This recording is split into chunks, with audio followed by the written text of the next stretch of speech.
out of the spare parts of a calculator wristwatch. When a calibrator messed around, it got the wires crisscrossed. He lived in a pocket of energy with an emergency release, which was triggered by the explosion, thus the emergence of the beast. Now depending on who you ask, what happens next is debatable. The victor's history usually comes from sources incapable. I know whether left on the right, it is the curse of the text. That's why we're leaving it up to the reader to find which version is best.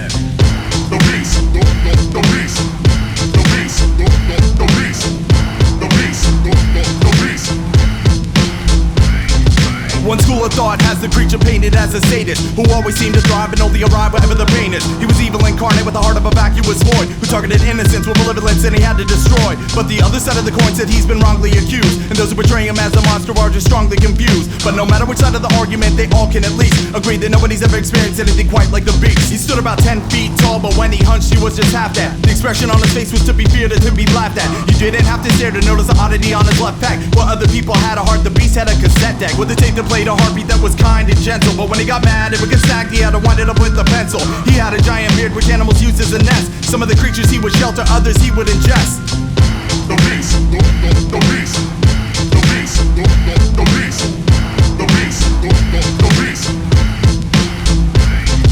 His vocal cords were often the topic of local lore. He had a language which nobody had written or spoke before. Kinda sounded like a dragon was gagging upon an eagle, terrifying at the same time, both noble and regal. And nobody will understand how he always seemed to make sense. And even if they couldn't agree on facts surrounding events, no matter which side of the argument, they all can at least agree that nobody's ever experienced anything quite like the beast. The beast, the beast, the beast, the beast, the beast, the beast.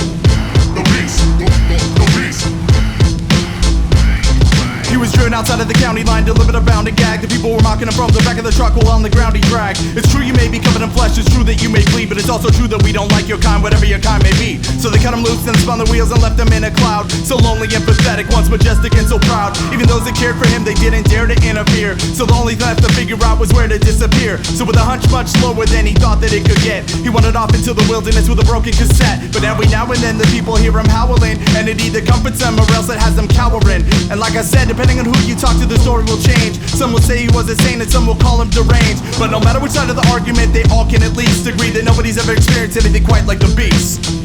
The beast, the beast, the beast, the beast.